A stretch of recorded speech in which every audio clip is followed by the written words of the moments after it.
সুখ দেবেন, সেই সুখ নিঃস্বার্থভাবে দিলে আপনার কাছেও চলে আসবে। আর ভগবানকে আনন্দ দিলে কোটি গুণ আনন্দ আপনার কাছে ফিরে আসবে। সেই আনন্দ যদি একবার পান, গুরুনাল্লপি বিলাসচতে, গীতায় ভগবান বললেন অতি ঘোরতর দুঃখেও তুমি দুঃখিত হবে না, অতি ঘোরতর বিষয় মধ্যেও, তোমার পতনের মধ্যেও তুমি ভগবানের কৃপা আনন্দ খুঁজে পাবে। দুঃখও তোমায় তখন দুঃখ দিতে পারবে না। এই জন্য ভজন করলে দুঃখটাও আনন্দ রূপ নেয়, ভজন করলে দুঃখটাও আনন্দ রূপ নাই। শুনবেন, আচ্ছা যারা বলেন তুমি ভজন করছো, ভজন করলে তো জগতে দুঃখ পেতে হয়, আরে তোমরাই তো বলো রামচন্দ্র স্বয়ং ভগবান, অথচ সেই রামেশ্বরকে দশরথ মারা গেল, প্রভু বাঁচাতে পারলো না। আচ্ছা সেই রামেশ্বরকে, রামের কারণে তার মা বিধবা হলো, দশরথ মারা গেল, বিধবা হলো কৌশল্যা। তা রাম তুমি ভগবান, তুমি বনবাসে গেলে, তার কারণে পিতা মারা গেল, তোমার মা বিধবা হলো, এসব আটকাতে পারলে না, তো তুমি ভগবান কেন? রামচন্দ্র বললেন ভগবত ভজন করলে বিপদ আসবে না তা নয়, রাজা হওয়ার বেলায় বনবাসও যেতে হতে পারে, কিন্তু তার মধ্যেও তুমি আনন্দ পাবে। রামকে বলা হলো আপনি কিসের আনন্দ পাচ্ছেন জঙ্গলে গিয়ে? বলে শোনো তালে, আমি যদি এই রাজ্যের সুখভোগের মধ্যে থাকতাম, আমি জঙ্গলে গিয়ে সাধুদের সঙ্গ পেতাম না, জ্ঞান অর্জন করতে পারতাম না। আমি যদি এইখানে থাকতাম, আমার পিতার সত্য যদি আমি রক্ষা না করতাম, তো আমি অযোধ্যার রাজা হতে পারতাম, কিন্তু জগৎ জীবের হৃদয়ের রাজা হতে পারতাম না। এই ত্যাগ না থাকলে, পিতৃসত্য না থাকলে। আর এই বাড়ির যে প্রাসাদ, এটা আমার না, এটা আমার পূর্বপুরুষ ছিল, পরেও আমার বংশধর থাকবে, আমিও আছি, এটা ধর্মশালা, একে ছেড়ে যেতে তোমার কষ্ট নাই। দেখুন, দুঃখেও আনন্দ খুঁজে পাবেন যদি হৃদয়ে ভগবত জ্ঞান চেতনা ভজন থাকে। দুঃখ পেলে কি মনে হয়? ভগবান এটা তোমার দান, এটা তোমার দান। এই জন্য ভক্ত দুঃখের মধ্যেও একটা আনন্দ খুঁজে পায়, পরমানন্দ খুঁজে পায়। এটাই তো ভজনের রহস্য। এমনি এমনি হরিনাম করবেন, দুঃখেও আপনি বিচলিত হবেন না। এই প্রজ্ঞা, এই চেতনা ভগবান ভজনের মধ্যে দিয়ে আপনাকে দেবে। যেমন দুধ মন্থন করলে মাখন ওঠে, দুধ নয়, ঘোল বা দধি মন্থন করলে কি ওঠে? তেমন ভজন করতে করতে এমন জ্ঞান, এমন চেতনা, এমন আনন্দ হৃদয়ে আসে, অতি ঘোর দুঃখেও মনে হয় এটা তোমার দান। এটা চান না কেউ? তবে অনেক কথাই হলো, এত গরমে তাপদহে আমি আপনাদের অত্যাচার করব না। আর আমি তো বিষয়ী মানুষ, আমার আসতেও বিলম্ব হয়। দেখুন, একবার মনে হয় উদ্ধব মথুরা থেকে বৃন্দাবনে যেতে সকাল থেকে সন্ধ্যা হয়ে গেছিল। সন্ধ্যার একটু আগে রথ নিয়ে ব্রজে যায়। আর ব্রজবাসীরা, সখীরা মথুরায় পায়ে হেঁটে গিয়ে ননি দধি বিক্রি করে আবার পায়ে হেঁটে যমুনা পার হয়ে বেলা থাকতে থাকতে তারা বর্ষণায় বৃন্দাবনে চলে যেত। একজন রথে যাচ্ছে, এত দেরি হচ্ছে, আর একটা খালি পায়ে এসে চলে যাচ্ছে, তাদের দেরি হচ্ছে না কেন? ডক্টর মহানম্রত ব্রহ্মচারী অপূর্ব ব্যাখ্যা দিয়েছেন। বলে আমার মতো যারা বিষয় বাসনা কামনার রাজ্যে বাস করে, তাদের ভগবান রাজ্যে, প্রেমের রাজ্যে যেতে অনেক দেরি হয়ে যায়। আর আপনাদের মতো যারা প্রেম বা ভজন রাজ্যে আছেন, তারা বিষয়ের মধ্যে থাকলে অতি দ্রুত ভজন রাজ্যে আসতে পারেন। আপনারা কখন 8টায় এসেছেন, 7টায় এসেছেন। যারা প্রেম রাজ্যে আছে ওরা দ্রুত ফিরে আসতে পারে। আমার মতো যারা বিষয় ভোগের রাজ্যে আছে, এরা ভজন রাজ্যে, সাধু রাজ্যে আসতে এদের বিলম্ব হয়।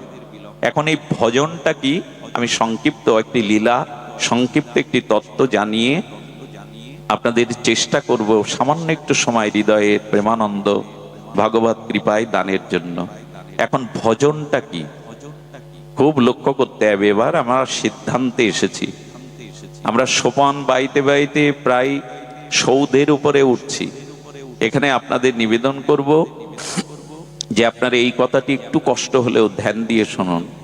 ভজন সদ্গুরুদেবের চরণাশ্রয় হলো ভজনের প্রথম সত্য। যদি ভজন করতে চান, তাহলে শ্রীগুরুর চরণাশ্রয় অবশ্যই আপনাদের কর্তব্য। শ্রীগুরু চরণাশ্রয় ব্যতীত ভজন শুরু হবে না। আচ্ছা, আপনি যদি মেডিকেলের বই বাড়ি বসে বসে পড়েন, আপনি এমবিবিএস এর স্বীকৃতি পাবেন। ওই একই বই যদি আপনি কোনো মেডিকেল কলেজে পরীক্ষায় উত্তীর্ণ হয়ে পড়াশোনা করেন, তখন আপনাকে ডাক্তারের সার্টিফিকেট দিয়ে দেবে, এমবিবিএস এর সার্টিফিকেট দিয়ে দেবে। এই জন্য ওটা সরকারি একটা স্বীকৃতি লাগবে, এই স্বীকৃতি না হলে হবে না। তেমনি আপনি যদি বলেন আমাকে গুরুকরণের কি দরকার, আমি কি হরে কৃষ্ণ নাম বলতে পারি না, আমি কি গীতা ভাগবত পড়তে পারি না, বলো কাজ হবে না। কাজ হবে না হলেও আপনি প্রকৃত কল্যাণ পাবেন না, কারণ আপনাকে মেডিকেলের বই বাড়ি বসে পড়লে হবে না, ওইটা প্রফেসর বা শিক্ষকদের কাছে পড়তে হবে, ওদের কাছে ট্রেনিং নিতে হবে, আবার 1 বছর ওদের পেছনে ঘুরে ঘুরে বাস্তব অভিজ্ঞতা অর্জন করতে হবে, এরপরে আপনাকে সার্টিফিকেটটা দেবে। ঠিক তেমনি শ্রীগুরু চরণ আশ্রয় ব্যতীত, শ্রীগুরুর কাছ থেকে ভজন শিক্ষা ব্যতীত ভজন রাজ্যে আপনার পরিবেশ অধিকারী নাই। কিন্তু হিন্দুদের এই একটা, সনাতন হিন্দুদের এই একটা জায়গায় দুর্বলতা আছে, বাচ্চার গান শেখানোর জন্য গানের মাস্টার, ফুটবল খেলা শেখানোর জন্য কোচার, ক্রিকেটার করবে বলে কোচার, এমনকি অঙ্ক শেখানোর জন্য অঙ্কের মাস্টার, ইংরেজির জন্য আলাদা মাস্টার। এখন তো বাচ্চাদের সে পড়তে পড়তেই সারাদিন চলে যায়। সব বোঝেন যে তবলা বাজাতে গেলে মাস্টার লাগে, ক্রিকেট শিখতে গেলে কোচার লাগে, ফুটবল শিখতে গেলে কোচার লাগে, প্রশিক্ষক লাগে, অঙ্ক শিখতে গেলে অঙ্কার মাস্টার লাগে। মানুষ হতে গেলে যে, ভগবানের জ্ঞান অর্জন করতে গেলে যে গুরু লাগে, এটাই আমাদের পরিবারের, হিন্দু পরিবারের অনেকেই মনে করেন আরে দীক্ষা আবার কি, দীক্ষা আবার কি, পড়াশোনা কর, ডিগ্রি অর্জন কর, চাকরি বাকরি কর, দীক্ষা আবার কি। আর এখন দীক্ষা নেওয়ার সময় হয়নি। 5 বছর বয়সের বাচ্চাদের কানে একটু হরিনাম দিয়ে দিতে হয়, ওই বীজটা ভেতরে দিয়ে দিতে হয়। যেমন বর্ষাকালে, বর্ষায় স্নাত হলে মাটির গহ্বরে যে বীজগুলো লুকিয়ে থাকে, বীজ ওটা অঙ্কুরিত হয়, হয় কিনা? বর্ষাকালে অনেক আগাছা জন্মায়, বীজগুলো ছিল বলে, জল পেয়েছে বলে, বীজ না থাকলে অঙ্কুর হতো না। তখন হরিনামটা 5 বছর বয়সে সন্তানদের কর্ণে দিয়ে দিতে হয়, পরবর্তীতে সাধু সঙ্গে গুরু কৃপায় ওটাই প্রেম ভক্তির লতা হয়ে দেখা দেয়। আমরা বলি পড়, কিন্তু দীক্ষা দেওয়ার তালে নেই। আপনি বিশ্বাস করবেন না, আমি জীবনে কোনো পাঠে বসে কোনো সম্প্রদায়ের সমালোচনা করি না, কোনো সাম্প্রদায়িক কথা বলি না, কিন্তু আমি দেখেছি একবার ভোর 4টেই আমি তখন মোটরসাইকেলে পাঠ করে একটা মুসলিম পাড়া দিয়ে যাচ্ছি, আমি অবাক হয়ে দেখলাম শতকরা প্রায় 60 জন মুসলিম মহিলারা সকালে নামাজ পড়ে কোরআন তেলাওয়াত করছে বাড়িতে বসে। আমি অবাক হয়ে গেলাম, শতকরা মুসলিমদের 60 জন মায়েরা সকালবেলা নামাজ আদায় করে কোরআন তেলাওয়াত করে, 60% মহিলারা। আমাদের মঙ্গল আরতি দিতে কটা মা ওঠেন ভোরবেলা? আমরা তো খুব নাম যোগ্য, 24 প্রহার, 56 প্রহার, 4 দিন ভাগবত ঢালাও ভাবে দিচ্ছেন। বাড়িতে ধর্মকর্ম কতটুকু করি পারিবারিক ভাবে? কত দুঃখ জানে না। এই বঙ্গদেশেই জন্মে কোটি কোটি গুণ সৌভাগ্য থাকলে, অনন্ত জন্মের তপস্যা থাকলে তবে এই বাংলার মাটিতে জন্মানো যায়, এই ভারত ভূখণ্ড, এই বাংলার পবিত্র মাটিতে জন্মানো যায়। আর এই মাটিতে কোটি জন্মের সৌভাগ্য হলো সনাতনীর হিন্দুর ঘরে জন্মানো যায়।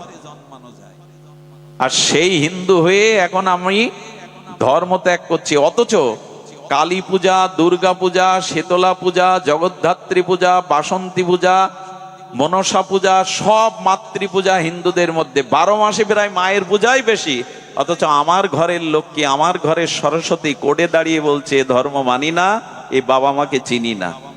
কি করলেন সারা জীবন এই নাম কীর্তন দিয়ে, পাঠ দিয়ে? এর একটাই কারণ, আসরে ধর্ম হচ্ছে, বাড়িতে ধর্ম অনুশীলন নাই। বাড়িতে গীতা, ভাগবত, হরিনাম, বড়দের প্রণাম, এই শিক্ষাই নাই। তো হবেটা কি এই জাতির? বাড়িতে ফিরে নিয়ে ধর্মকর্ম শুরু করুন। মা যদি করতাল বাজিয়ে বসে ঠাকুর ঘরে সকাল সন্ধ্যায়, ছেলেটা বসবে, একদিন মেয়েটাও মায়ের পাশে বসবে। স্বামীর মনে দুঃখ থাকলে, রোগ থাকলে ও একদিন আপনার পাশে গিয়ে বসবে। আর ওখানের একটা ভগবানের নাম, একটা দিব্য বাণী আপনার জীবনে কল্যাণ আনবে। তাই বলি কি, দীক্ষা শিক্ষা নিয়ে পরিবারে একটু ধর্মচর্চা শুরু করুন। সুধীবৃন্দ, এ কথা বলতে বলতে আমার 9 বছর বয়স থেকে আজ এই পর্যন্ত চেষ্টা করছি, কিন্তু কাজে এলো কই? আমি এখন মকসেদপুরে আসা কমিয়েই দিয়েছি। তার একটা কারণ শুনুন। বলে কারণ অন্য কিছু না, অধিক দিন ভাগবত পাঠ করেও যদি দেখা যায় কারো মধ্যে ভজন আসেনি, পরিবর্তন আসেনি, স্বভাব সংস্কার আসেনি, তবে সেখান থেকে পিছিয়ে যায় নিজের ব্যর্থতায়, যে আমি জাগাতে পারিনি, আমি ব্যর্থ হয়েছি, আমি জাগাতে পারিনি এই মানুষগুলোকে। গুরুদেব বলে দিয়েছেন, যা কুকুর হয়ে ঘেউ ঘেউ কর। বাড়ির পোষা কুকুর কি করে জানেন? আপনি এক মুঠো খেতে দেন, শীতকালে একটা চট গায়ে দিয়ে দেন, অথচ ডাকছে, আর আপনার তখন ঘুম আসছে, কেবল ঘুম আসছে। কুকুরটা যখন ঘেউ ঘেউ করে ডাকছে, মালিক বললে খেতে দিয়ে আশ্রয় দিয়ে তুই ঘুমাতে দিবি না, জুতা লাঠি যা থাকে ছুঁড়ে ছুঁড়ে মারে। রাগ করে যে ঘুম নষ্ট হচ্ছে ওর চিৎকারে, সকালবেলা উঠে দেখে আসলে কুকুরটা ডাকছিল আমার মঙ্গলের জন্য, আমাকে জাগানোর জন্য, কারণ চুরি হয়ে গেছে ওই ঘর থেকে, তাই ডাকছিল। আমাদের মতো কুকুররা আপনাদের দ্বারে এসে এই যে ঘেউ ঘেউ করছে না, এই ঘেউ ঘেউ করছে কেন জানেন? সময় চুরি হয়ে যাচ্ছে, এই জীবন মৃত্যুর দিকে এক একটা দিন এগিয়ে যাচ্ছে, আর সময় পাবো না।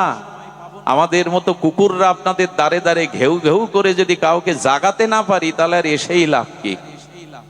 এইভাবে এসে লাভ কি? কষ্ট করে যদি ঘেউ ঘেউ করে আপনাদের মঙ্গলের জন্য জাগাতে না পারি। ভজন শুরু হবে সদ্গুরুদেবের চরণাশ্রয়ে। সুধীজন, ভজন শুরু হবে। আপনি জাহাজ পেলেও সমুদ্রের ওপারে যেতে পারবেন না, কারণ নাবিক দরকার। উত্তাল তরঙ্গায়িত পদ্মা নদীতে আপনার হাতে নৌকা দিলেও, হাল দিলেও আপনি পদ্মার ওপারে যেতে পারবেন না, কারণ নৌকা বাইতে জানেন না, ওখানে কান্ডারি লাগবে। তেমনি এই মৃত্যুময় সংসার পার হওয়ার জন্য কান্ডারি রূপ গুরুদেব লাগবে। শ্রী গুরু ছাড়া আপনি এক পাও পার হতে পারবেন না। এই জন্য শ্রী গুরুদেব চাই, গুরু কৃপা চাই। নিরিদেহ আদ্যং সুলভং সুদুর্লভং পলবং সুকল্প গুরুকর্ণ ধারণম ময়া অনুকূলেন নবস্য তেরিতাং পুমাং ভবদ্দিন্নতরেৎ স আত্মহা। এই নিরিদেহ পেয়েছো, মনুষ্য দেহ পেয়েছো, এটা আদ্য, এটা শ্রেষ্ঠ, এটা দুর্লভ, কিন্তু সুলভে পেয়েছো ভগবানের কৃপায়। এখন গুরুদেবকে কান্ডারি না করলে, হরিনাম হরিকথার পালে বাতাস তুলে না দিলে, তুমি যে মৃত্যুর ওপারে যেতে পারবে না, ভগবান রাজ্যে যেতে পারবে না। তাই সদ্গুরুদেবের চরণাশ্রয় পূর্বক, কৃষ্ণ মন্ত্রে দীক্ষাদি পূর্বক আপনার দ্বিতীয় কাজ হবে তিনটে জিনিসে নিষ্ঠা। এটা খুব মন দিতে হবে। কয়টা নিষ্ঠা বললাম? ভজন অনন্ত প্রকার, অনেক প্রকার। আমি আপনাদের, মা ঘুমাবেন না, অনেকের ঘুম আসছে, দয়া করে ঘুমাবেন না। তিনটে নিষ্ঠা রেখে দিন।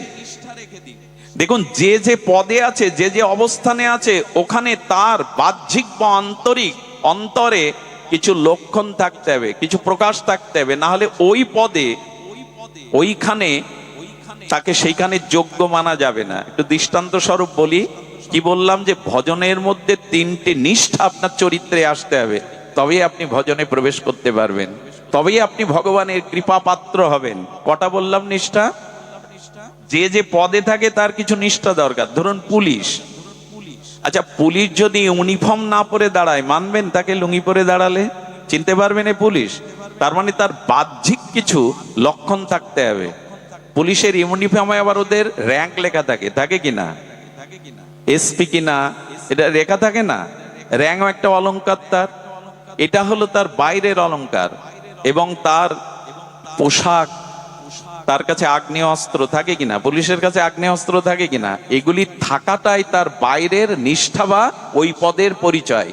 আর অন্তর কিছু পরিচয় আছে, লোকের চোখ দেখলে বুঝবে অপরাধী কিনা, চোর কিনা, ডাকাত কিনা, এই গুণ থাকা চাই কিনা, এবং ওর বীর বিক্রম চাই কিনা, প্রশ্নের পরে প্রশ্ন করে আপনার দুর্বলতাকে ধরবার মতো তার মেধা থাকতে হবে কিনা, হবে কিনা বলুন? এটা তার ভেতরের পরিচয়, পরিচয় কিনা? আচ্ছা, নববধূকে কি দেখে বোঝা যায় যিনি সদ্য বিবাহিত পরিণত নববধূ? বোঝা যাবে তার হাতে মেহেন্দি থাকবে, পায়ে আলতা থাকবে, সিঁদুরটা নূতন দিচ্ছে তো একটু বেশি দেখা যাবে, তাই না? তার হাতে বালা থাকবে, শাখা থাকবে, এগুলো একটি বিবাহিত পরিণত পরিণীতা আর কুলবধূ প্রেয়সীর চিহ্ন। আর তার ভেতরের ভেতরের নিষ্ঠা কি? একটা বাইরের, একটা অন্তরের। মা ঘুমাচ্ছে, দেখে দাও, ঘুমায় না, সামনে ঘুমালে বড় কষ্ট হয়। সুধীজন, একটু ধ্যান দিন। আচ্ছা, নূতন বিবাহিত আর এই যে নূতন বিবাহিত হয়ে আপনার ঘরে যে নূতন বধূ এসছে, এর কিছু বাহ্যিক লক্ষ্য থাকবে না? মুখে একটু লজ্জা রাঙা থাকবে, মেহেন্দি হাতে থাকবে, সিঁদুরটা চকচক করবে, হাতে নূতন শাখা, পায়ে আলতা, এগুলিই তো বলে দেয় এ নূতন বধূ। আর তার ভেতরের লক্ষণ কি? ভেতরের লক্ষণ হলো আবেগ, স্বামীর প্রতি কিছুটা একটু আন্তরিক ভালোবাসা, পরিবারের সবার প্রতি শ্রদ্ধাবোধ, এটা প্রথম থাকে কিনা, এটা ভেতরের লক্ষণ। আর একটা বাইরের লক্ষণ। এখন আপনি ভজন করে ভক্তি জীবনে এসছেন, আপনারও দুটো লক্ষণ থাকতে হবে, নিষ্ঠা তিনটে থাকতে হবে। আমি দুটো বলি, বেশি সময় পাবো না। দুটো লক্ষণ যদি থাকে আপনার, আপনি ভগবান রাজ্যে এসেছেন, আপনি ভগবত ভজন শুরু করেছেন। এই বাবা, আপনি ভগবত রাজ্যের অধিকারী হয়েছেন। সুধীবৃন্দ, এই জন্য এই দুটি নিষ্ঠা, তিনটে নিষ্ঠা বৈষ্ণবের থাকতে হবে, ভক্তের থাকতে হবে। প্রথম নিষ্ঠাটি হলো, শাস্ত্রে বলছেন হরি নামে নিষ্ঠা। আচ্ছা, যে যাকে ভালোবাসে তার কথা কেউ বললে কানে এলে ভালো লাগে কিনা আপনার? কিছু মনে করবেন না, বাহ্যিক কথা। একটা ছেলে সাইনবোর্ডে 10-12 বার পড়ছে সাইনবোর্ডটা। আমি তাকে বললাম, সাইনবোর্ড এতবার পড়ছো কেন? বললো, দাদা কিছু মনে করবেন না, আমি যাকে ভালোবাসি তার নামটা এখানে লেখা আছে। যে যাকে ভালোবাসে, কোন যুবক যদি কোনো যুবতীকে প্রণয় তার মধ্যে থাকে, তবে যুবতীর গ্রামের বাড়ির যে নামটা, ওইটা দেখলে 4 বার দেখে। এগুলো আবেগ, কারণ ওর ভালোবাসার মধ্যে ওর গ্রামকেও সে ভালোবেসে ফেলেছে। ওই গ্রামে দেখে কল্পনার সাগর হলে, তোমাদের গ্রামটা তো বেশ সুন্দর, নদী আছে, সবুজ বনায়ন আছে, ওর সব ভালো লাগতে থাকে। যেখানে ওর ভালোবাসার মানুষ আছে, ওর কাছে সব ভালো লাগতে শুরু করে। তা আপনি যদি ভগবানের ভজনে আসেন, তো ভগবানের নামে আপনার নিষ্ঠা আসবে কিনা? আপনার পুত্রের প্রশংসা যদি আপনার সামনে কেউ করে, ভালো লাগবে কিনা? কিন্তু যার প্রতি ভালোবাসা নেই, তার কথা বললে ভালো লাগবে আপনার? তা আপনি ভজনে এসেছেন, এটা প্রথম নিষ্ঠা হলো হরি নামে আপনার হৃদয় পুলকিত হবে, হরি নামে আপনার আনন্দ হবে, হরি নাম শুনতে আপনার ভালো লাগবে। এটাই আপনার, ভালো না বাসলে তার কথা ভালো লাগে, তার নাম ভালো লাগে। আরে কিছু মনে করবেন না, এখন ভালোবাসলে হাতে কি করে কি দেয়, ওটা খোদাই করে দেয়, রক্ত দিয়ে লেখে তার নাম। ভালোবাসা আছে বলেই তো বুকে হাতে ওইগুলো লেখেছে। এবার বিড়ম্বনা, এখন জগতে এগুলো বিড়ম্বনা, হাতে লেখে। ভগবানকে ভালোবাসলে আপনার প্রথম ভজন নিষ্ঠা ধরা পড়বে, তার নামে আপনার নিষ্ঠা আসবে। ঘুম পাবে না, আপনার নিদ্রা আসবে না। এই নামে নিষ্ঠাটা কোথায়? এখানে রাগ রাগিনী শোনা, এই বেহালাবাসীতে রাগ রাগিনী বিরাম নাম শোনা? বললো না, মহাপ্রভু বলেছেন নামে নিষ্ঠা তখনই বোঝা যাবে তোমার, যখন শঙ্কাপূর্বক দিনে তুমি কিছুটা নাম জপ করবে। মহাপ্রভু বলে দিলেন, শোনো মিশ্র, কলিযুগে নাহি তপযোগ্য, যে জনা কৃষ্ণ ভজে তার মহাভাগ্য। অতএব গৃহে তুমি কৃষ্ণ ভজ গিয়া, খুঁটিনাটি পরিহরি একান্ত হইয়া। হরে কৃষ্ণ কৃষ্ণ কৃষ্ণ হরে হরে, হরে রাম রাম রাম হরে হরে। প্রভু কহে কহিলাম এই মহামন্ত্র, ইহা গিয়া জপসভা করিয়া নির্বন্ধ। ইয়া হইতে সর্বসিদ্ধি হইবে সবার, সর্বক্ষণ বলইতে বিধি নাই আর। মহাপ্রভু বললেন, কতটা নাম নিতে হবে দিনে? অনেকেই প্রশ্ন করে, দীক্ষা নিয়েছি, কতটা হরি নাম নেব? আমরা বলি কি, হরিদাস ঠাকুর 3 লক্ষ নাম নিতেন। 1 লক্ষ নাম নিলে তবে ভগবান তার হাতে সেবা নেয়। একবার পুরী ধামে মহাপ্রভুর কাছে এক গরিব লোক গিয়ে বললেন, প্রভু তুমি আমার গৃহে যদি একটু ভিক্ষা পেতে, ভিক্ষা মানে একটু আহার পেতে। মহাপ্রভু তাকিয়ে বলছেন, আমি লাখপতির বাড়ি ছাড়া সেবা নেই না। তখনও মনে মনে ব্যথা পেয়ে ঝরঝর করে কাঁদছে দূরে সরে গিয়ে। তাহলে তুমিও ধনীর ঠাকুর, লোকে তোমায় বলে পতিত পাবন, কাঙালের ঠাকুর গৌরী, লাখপতি না হলে তুমি তার বাড়ি সেবা নেও না। ও যখন কাঁদতে কাঁদতে চলে যাচ্ছে, তখন মহাপ্রভু ডেকে বললেন, শোনো, আমি লাখপতি মানে লাখ টাকার মালিক বলিনি।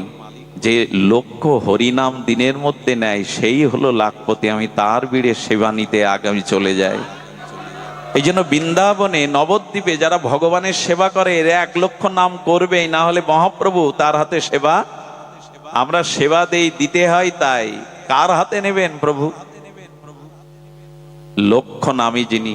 সুধীবৃন্দ, একটু ধ্যান দিন, নাম ছাড়া এই যুগে আপনি তপস্যা করে, আপনি যাগযজ্ঞ করে, তীর্থ পর্যটন করে এই যুগে কাজ হবে না, আপনি তা পারবেনও না।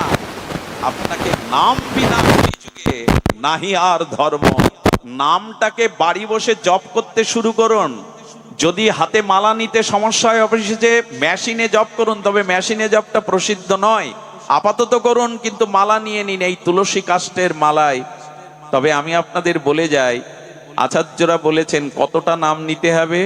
শাস্ত্রে বলেছেন 21,600 বার অন্তত ন্যূনতম আপনাকে নাম নিতে হবে। তার কারণ একটা মানুষ দিন রাত্রে নিঃশ্বাস প্রশ্বাস 21,600 বার গ্রহণ করে আর প্রত্যাহার করে।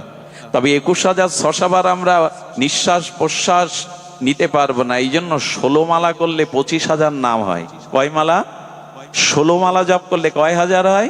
25,000। অন্তত ন্যূনপক্ষে এটা 1 ঘন্টা 1 ঘন্টা 10 মিনিটে হয়ে যাবে। ভগবানের জন্য 1 ঘন্টা সময় 24 ঘন্টায় দেবেন না?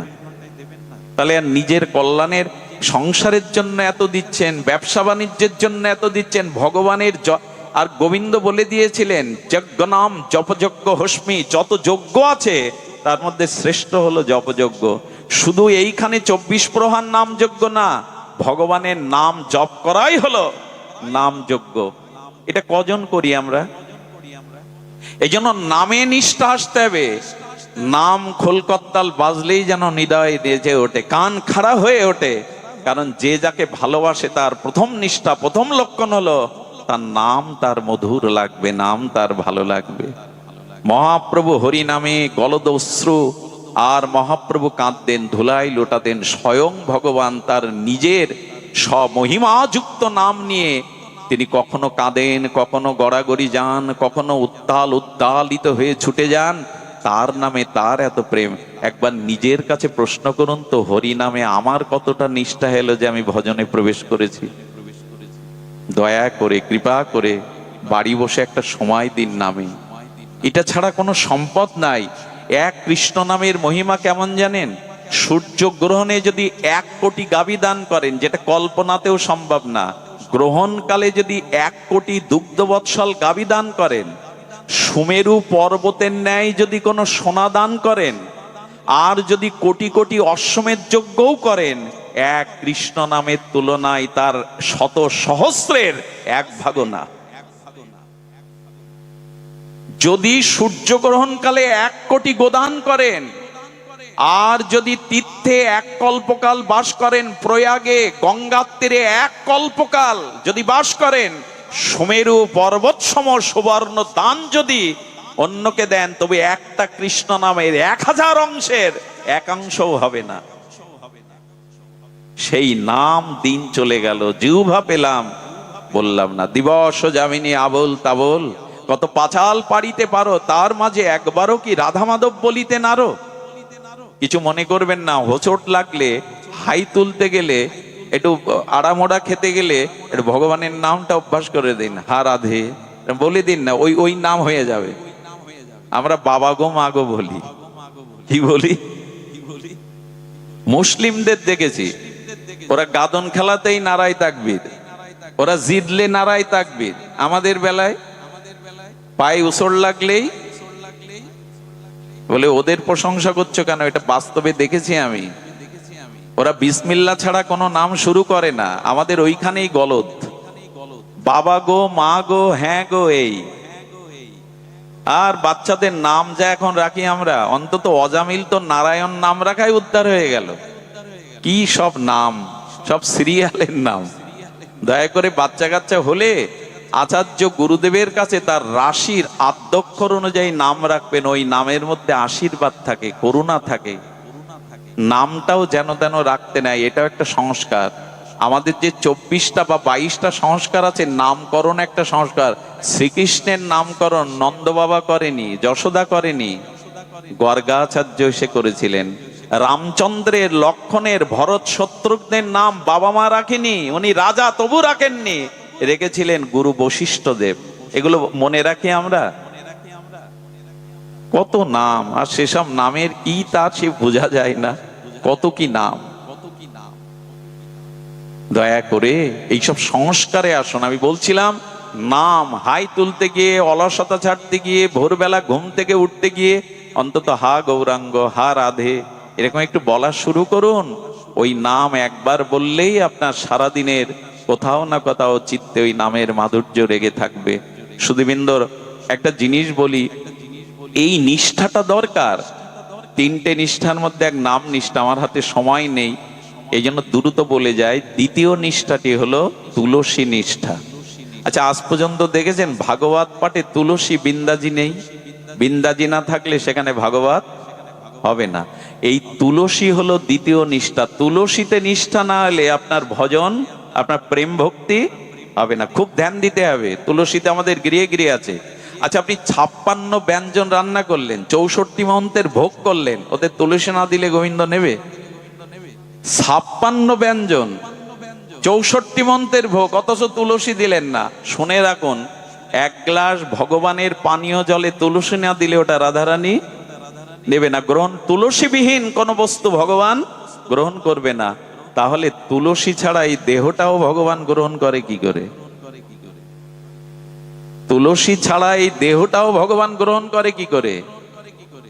পৃথিবীতে শুনে রাখুন, মৃত ব্যক্তির চিতাতে যদি এক টুকরো দেহ রাখে, যে তুলসী গাছটা প্রকৃতির নিয়মে শুকিয়ে যায়, আচ্ছা দেহ রক্ষা করে, ওই শুকনো তুলসী কাঠকেও মারা গেলে এক টুকরো চিতায় দিয়ে দেবেন, অনন্ত পাপ ভস্মিত হয়ে সে ভগবত চরণ পাওয়ার অধিকারী রাখে।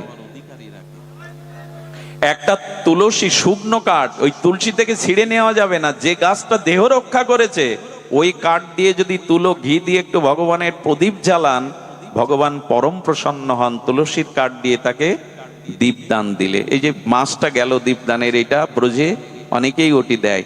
তুলসী বিহীন কোন কর্ম ভগবান গ্রহণ করবেন না। তুলসীকে গোবিন্দের প্রেয়সী, গোবিন্দ সব থেকে বেশি ভালোবাসেন প্রেয়সী। প্রেয়সীকে তো ভালোবাসবেই প্রভু। তুলসী ছাড়া কোনো কাজ হয় না। এই তুলসী নিষ্ঠা এসেছে আমাদের। সুধীবৃন্দ, প্রসাদে তুলসী না দিলে 56 ব্যঞ্জন গ্রহণ করবেন না। যারা দীক্ষিত ভক্ত তাদেরও উচিত তুলসীবিহীন কোনো বস্তু না আহার করা। তুলসী দিয়ে একটু জগন্নাথের প্রসাদ না দিয়ে অপ্রসাদিত কিছু পেতে নেই। সুধীবৃন্দ, নিবেদন করি, দ্বিতীয় নিষ্ঠা হলো তুলসীতে। দয়া করে যদি হিন্দু হয়ে থাকেন, আমি জানি না কোন সম্প্রদায়ের, তবে তুলসীর একটা মালা গলায় সরু করে হলেও দিন।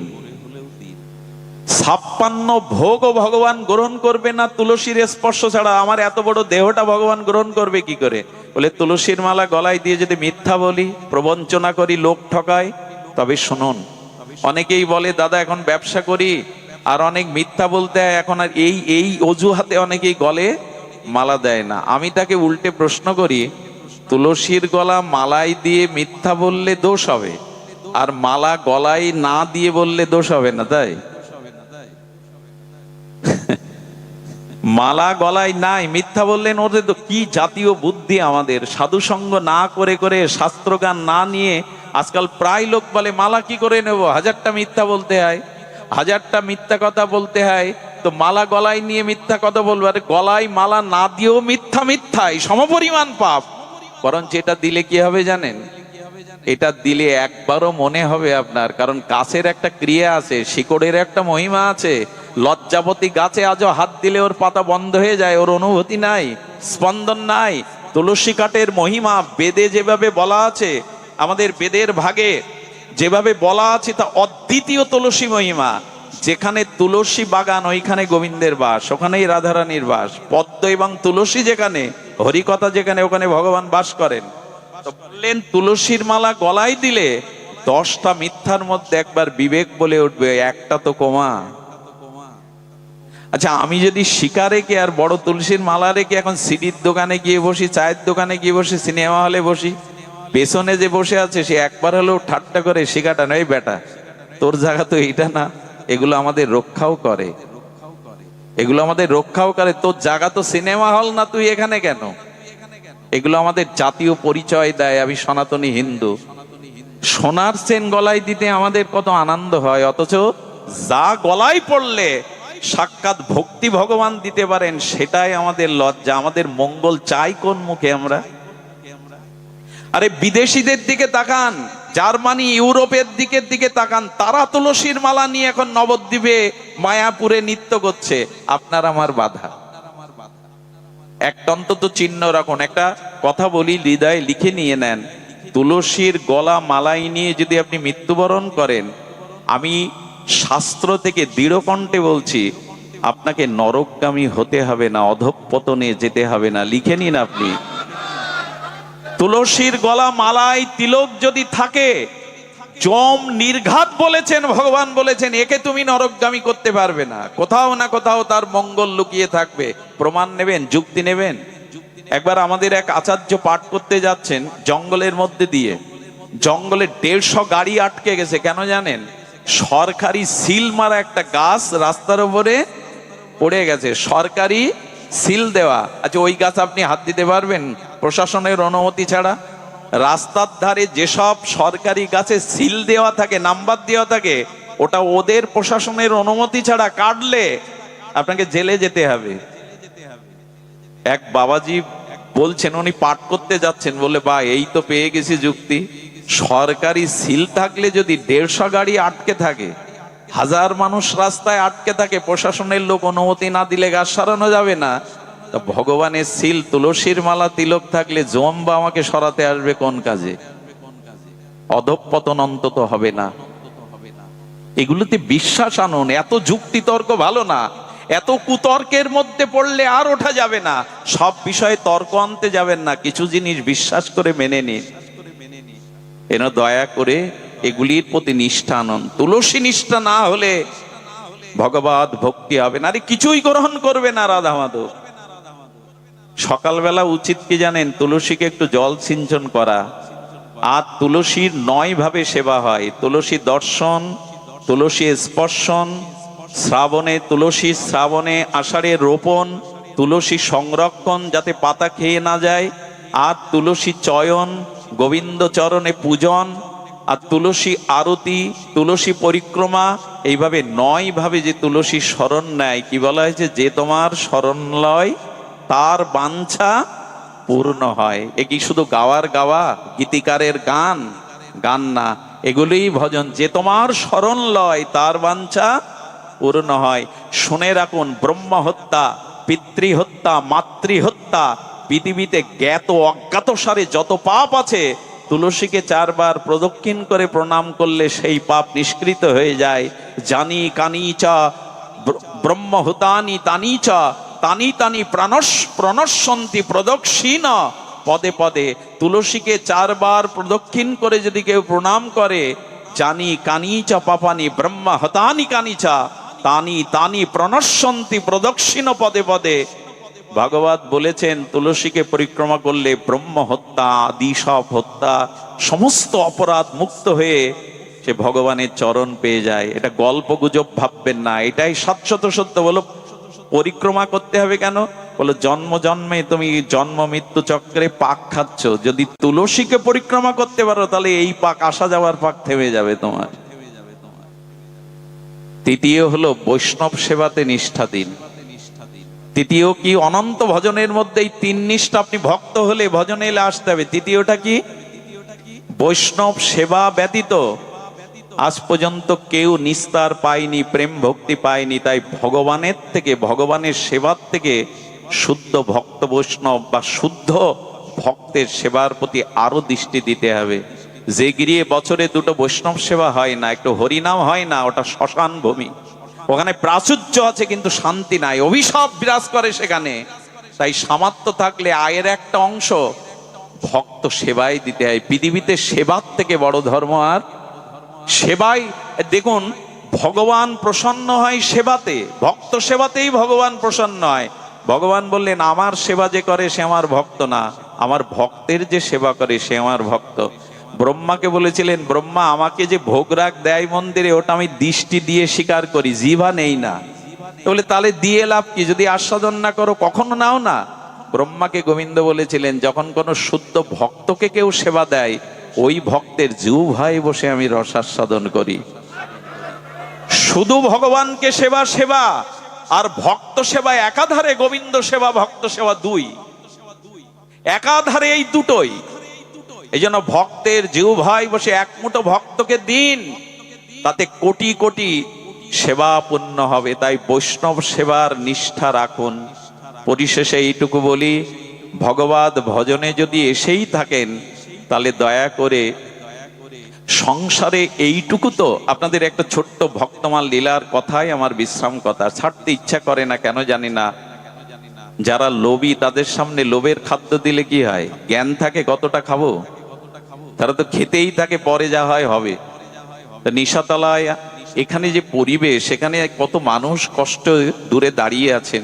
আমি মনে করি সার্থক আপনাদের জন্ম। আজ এই মঙ্গলময় ভজনের সাক্ষী হয়ে থাকলেন আপনারা। শুনুন ভজনের একটা দিব্য চরিত্র, আমি ভক্ত চরিত্র না বলে শান্তি পাই না। এক ফালি চাঁদের এক ফালি একটু চমক ভক্ত চরিত্র। আমাদের ভক্তমাল চরিত্রে আমাদের মহারাষ্ট্রে, এই মহারাষ্ট্রে তখন রাজেন্দ্র বর্গপ্রথা ছিল। এক রাজার যিনি সেনাপতি, সম্পর্কে তিনি আবার নিজজন হন, কাকা, ওই দেশে চাচা বলে কাকাকে, তো কাকা হন, আবার তিনি সেনাপতি। শ্রী অঙ্গদজি ওনার নাম। কি নাম? আরেকবার বলি, শ্রী অঙ্গদজি। এই ভক্তমাল চরিত্রে খুঁজে নেবেন মহারাষ্ট্রের এই অঙ্গদজি, শ্রী অঙ্গদজি, ইনি সেনাপতি রাজার এবং জ্ঞাতিসূত্রে উনি আত্মীয়। এই কথাটা একটু মন দিয়ে শুনুন, ভক্ত চরিত্র তো এই শ্রী অঙ্গদজি উনি ছিলেন ভগবত বিমুখ। কি ছিলেন? ভগবানকে সহ্য করতে, কিন্তু ব্যতিক্রম হলো ওনার স্ত্রী। উনি আবার হরিকথা হরিনাম বৈষ্ণব সেবা ছাড়া থাকতে পারেন না। সংসারের সব থেকে বড় যন্ত্রণা কোথায় জানেন? সংসারে স্বামী স্ত্রীর মধ্যে দুজন যদি দুই মুখ হয়। পৃথিবীতে সব থেকে বড় যন্ত্রণা গৃহে যদি একজন ভগবতমুখী আর একজন ভগবত বিমুখী হয়। এর থেকে অভিশাপ, এর থেকে বড় যন্ত্রণার সংসারে নাই। ভক্ত কি বলে জানেন? ভক্ত বলে, হাতির পায়ে পিষ্ট করে আমাকে মারো, আমাকে নরকে ফেলে দাও ভগবান, কিন্তু তোমাতে বিমুখ, কৃষ্ণ বিমুখ কোনো অসতের সঙ্গ যেন আমাকে না পেতে হয় কখনো। শুনুন, আমাদের শাস্ত্র বলছে, প্রভু আমি নরকে যাই, ক্ষতি নেই, একদিন পাপ ক্ষয় হলে আবার ফিরে আসতে পারবো, আমাকে হাতির পায়ে পৃষ্ঠ করে মারুন, আপত্তি নাই, কিন্তু কৃষ্ণ বিমুখ, ভগবত বিমুখ কোনো অভক্তের সঙ্গ আমায় দিও না। আমি অনুরোধ করি, সব ক্ষতি হয়ে যাবে যদি অসৎসঙ্গ থেকে যায়। আচ্ছা, এক বালতি জলের উপরে এক টোপ সরিষার তেল ফেলে দিন, কি হয়? ওই এক বিন্দু তেলটা দেখবেন বিস্তার লাভ করে, সঙ্গে সঙ্গে ছড়িয়ে পড়ে। আপনার জীবনে যত অর্জন থাকুক, যদি অসৎসঙ্গের পাল্লায় পড়েন তো বিস্তার লাভ করবে, অন্য সদ্গুণগুলো ডুবিয়ে দিয়ে আপনার প্রতি একটা প্রভাব বিস্তার করবে। অসৎসঙ্গের এমন মহিমা। তাই ভক্ত বলছে, নরকে দাও, পাপ ক্ষয় করে আবার ফিরে আসবো, কিন্তু কৃষ্ণ বিমুখ কোনো সঙ্গ দিও না। এদের সঙ্গ পড়লে তো ওনার স্ত্রী ভগবত ভজন করেন, বৈষ্ণব সেবা দেন। একদিন শ্রী গুরু পাদ পদ্মকে বাড়ি এনে ভোজন করিয়ে ভজন করাচ্ছেন, বৈষ্ণব সেবা দিচ্ছে। 10-12 জন গুরুদেবের সাথে আসছেন, ভগবত পাঠ করছেন। আর শ্রী অঙ্গদজি বাড়ি ঢুকেই তার মাথায় গেছে গরম হয়ে, ভক্ত সহ্য করতে পারে না তো, বাড়ি ঢুকেই বলছেন, আমার বাড়ি, আমার অনুমতি ছাড়া ও যা বলল তাই এলেন, আর এইখানে আমার ঘরে ঢুকে সব এখানে চলবে না, বেরিয়ে যান। শ্রী গুরুদেবকে অপমান করে তাড়িয়ে দিল। শ্রী গুরুদেব ওই মায়ের দিকে তাকিয়ে তার সজল নয়ন দেখে আশীর্বাদ করতে করতে চলে গেলেন। এতটা আঘাত পেল ওনার স্ত্রী যে আজ বাড়ির উপরে গুরুদেব অপমান হলো। এই মুখ্য দেখানো কারো উচিত? তো শত কোটি বার আত্মহত্যা করলেও, আগুনে দেহটাকে পোড়ালেও এই পাপের প্রায়শ্চিত্ত, খুব ব্যথা পেল। কিন্তু ব্যথা পেলে ঘোমটাটা টেনে দিয়ে কি বললো জানেন?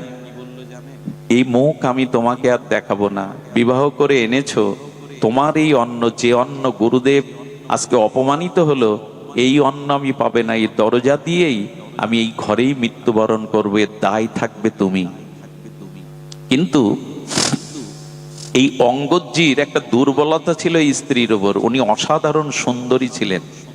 আর সুন্দরের প্রতি তো মানুষের দুটো জিনিসে খুব আকর্ষণ হয়, টাকাতে আর রূপে।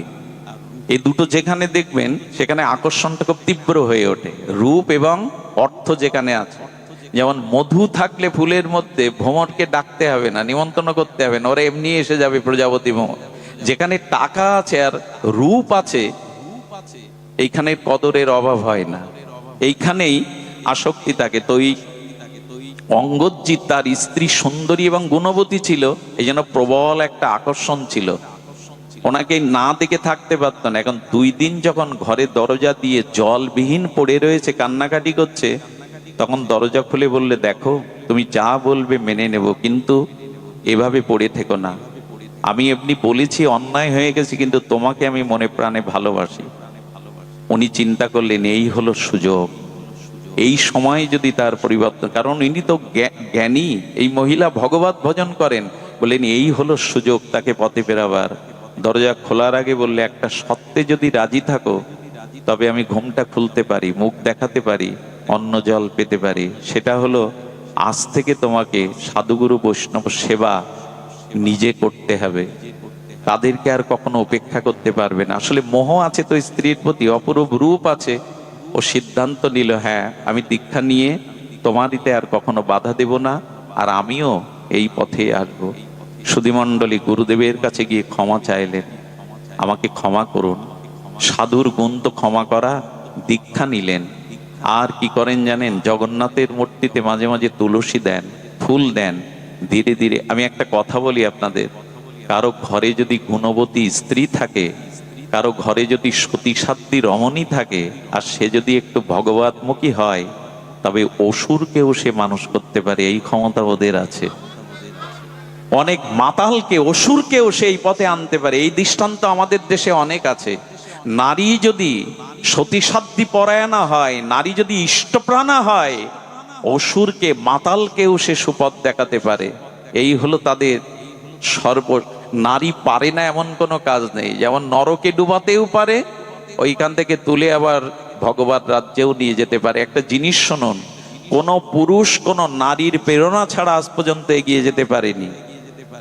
যারা এগিয়েছে দেখবেন, মা হোক স্ত্রী হোক কোন রমণী হোক, কারো না কারো প্রেরণা তার পিছনে। মহাপ্রভু গম্ভীরাই যেতে পারতেন না বিষ্ণুপ্রিয়ার ত্যাগ না থাকলে।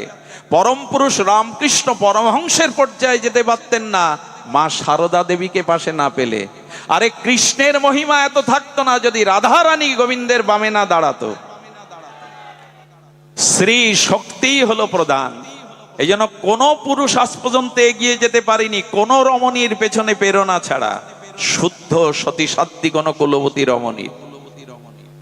সুধীজন, এই জন্য মায়েরা পারে না এমন কাজ নয়। ওকে ভক্ত জীবনে আনলো, আর ভক্ত জীবনে এনে তখন জপ তপ ভগবানের আরাধনা শুরু করে দিল ওই শ্রী অঙ্গদজি। কিন্তু ঘটনা একটা ঘটে গেল। সেই ঘটনা হলো, ওনাকে সেনাপতি তো একটা রাজ্যে যুদ্ধে যেতে হলো। সেই রাজ্যে জয়ী হয়ে সেই রাজ্যের ধনসম্পদ যখন নিয়ে আসছে তাদের রাজার কাছে, অনেকগুলো মোহর ও মুক্তার মধ্যে একটা মোহর দেখে মনে হয়েছে, আহা, সপ্ত রাজকোষে জমা পড়বে, এটা যদি জগন্নাথের গলায় দেওয়া যেত। এই মণিটা অদ্ভুত অলৌকিক, ওই একটা মণি রেখে দিয়ে রাজকোষে সব জমা দিয়েছে। কিন্তু একজন গিয়ে নালিশ করেছে রাজাকে, মূল্যবান দুষ্প্রণীয় একটা মূল্যবান মণিও গোপনে রেখে দিয়েছে। তখন বলা হলো, যাও ওকে বেঁধে আমার কাছে নিয়ে এসো, আর যদিও না দেয় আগে তাকে আমার কাছে আনো, ও কিসৎ জবাব দেয়। মণি নিয়েছো? অঙ্গদজি বললেন, নিয়েছি, তবে সব জমা দিলে এটা আমার স্বার্থের জন্য নেইনি, আমি জগন্নাথকে দেব বলে নিয়েছি। তো বললেন, আপনার তো অনেক মণিরত্ন আছে, এটা আমার জগন্নাথের জন্যই। বলে, ওই মণি আমার চাই। উনি দিতে রাজি হলেন না, চলে গেলেন। এখন সহজভাবে ওনার সাথে যুদ্ধ ঘোষণা করলে ওনার দুর্নাম হবে সেনাপতি। আর উনি কি করতেন, প্রসাদভোজী হয়ে গেলেন। এই রাজারই একটা বিধবা বোন, তার একটা ছোট কন্যা নিয়ে থাকেন, ভগবানের সেবা পূজা করেন জগন্নাথের। উনার কাছ থেকে এই অঙ্গদজি প্রতিদিন দুপুরে প্রসাদ পান।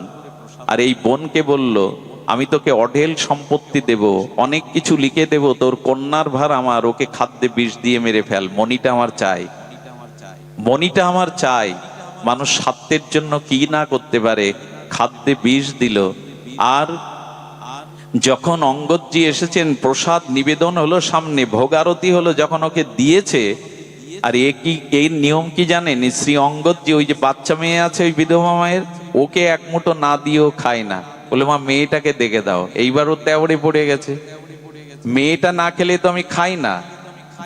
1 ঘন্টা খাদ্য নিয়ে বসে আছে, ওকে আড়াল করে রেখেছে, মা তো বিষ মাখানো মেয়েকে কি দেবে? কিন্তু মেয়ের প্রতি ওর ভালোবাসা দেখে তখন ওর হৃদয়ের বিবেক খুলে গেছে, আমার মেয়েটাকে এত ভালোবাসে, ওকে না দিয়ে খাবে না। ক্ষমা চেয়ে বললেন ওটা খাবেন না, ওতে বিষ। পূর্বের ঘটনা খুলে বললেন। আমি গল্প শোনাচ্ছি না আপনাদের, ভক্তমাল চরিত্রে এই মহারাষ্ট্রে ঘটে যাওয়া একটি দিব্য ঘটনা। তখন বললেন আপনি খাবেন না, বললেন আজ এটাই খাবো আমি, কারণ আমার কষ্ট কি জানো, এটা ভগবানকেই তুমি দিয়েছো নিবেদন করে। আমার জন্য আমার প্রভু আজ বিষ খেয়েছে, সেটা আমার কাছে বিষ নয়, ওটা প্রসাদ আমিই পাবো। কি বলবো আপনাদের, ভগবানে বিশ্বাস মানুষকে কি করে দেখুন, প্রসাদে বিশ্বাস কি করে, ওই প্রসাদ পাওয়ার সাথে সাথে তার দেহের জ্যোতি 100 গুণ বেড়ে গেল। আচ্ছা, 1 গ্লাস জল আর সাধারণ জল পান করা, আর ওই 1 গ্লাস জল রাধা মাধবের অভিষেক করে ওই জল পান করা, এই দুটো জল কি এক?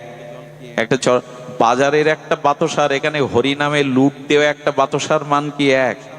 কখনো এক হতে পারে না। তেমনি ভগবানে নিবেদিত হওয়ায় মীরার বিষ অমৃত হয়ে গেছিল, মনে আছে? মীরার বিষ অমৃত হয়ে গেছিল। অমৃত হলে রাজা এই সংবাদ জানতে পেরে অদ্ভুত ভাবে আত্মার রূপ জ্যোতি মহিমা দেখে বললেন প্রসাদের এত মহিমা।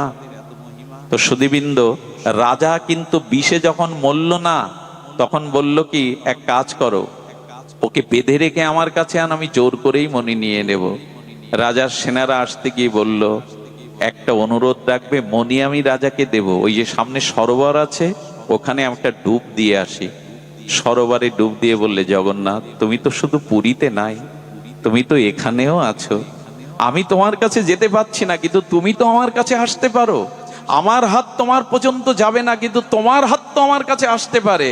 জগন্নাথকে স্মরণ করে গলায় মনে মনে স্মরণ করে সরোবরেই মণি দিয়ে দিয়েছে। সুধীবৃন্দ কি বলবো, যখন উঠে এসেছে রাজার কাছে এসে বলছেন আমি সরোবরেই মণি জগন্নাথকে নিবেদন করে দিয়েছি, ওটা আপনাকে আমি দেব না। সরোবরে ধীবরদের এনে জাল ফেলালো, ডুবুরি ফেলালো, কিন্তু মণি আর নাই। বললেন মণি তুমি তো ফেলোনি, ফেললে পাওয়া যেত। বললো যার মণি যদি দেখতে চান তো তার কাছে যান। রাজা লীলাচলে লোক পাঠালেন, গিয়ে কি দেখলো জানেন? জগন্নাথের বুকে হার রূপে সেই মণিটা জলজল করছে। এবং আজও প্রতিদিন সিঙ্গার করে জগন্নাথকে ওই মণিটা পরানো হয়। আজও আজকের দিনেও জগন্নাথকে ওই মণিটাই পরানো হয়। এই হলো ভক্তের নিবেদিত ভক্তিতে ভগবানের গ্রহণ। যে যেখানে থাকুন ওইখান থেকে মন প্রাণ একটু ভগবানকে দিন। নিশাতলার এই ৩য় দিবসীয় ভাগবত আজ বিশ্রাম পেল। আগামী দিনের নামযোগ্য সার্থক হোক, পরিপূর্ণ হোক। সনাতনী যারা এখানে এসেছেন মায়েরা বাবারা, আপনাদের পরমার্থিক ভক্তি কামনা করে, শান্তি কামনা করে এখানে এই হরিকথার বিশ্রাম। শ্রী গুরু প্রেমানন্দে গৌর হরি বল জয়। প্রসাদ নিয়ে যাবেন। 23শে কার্তিক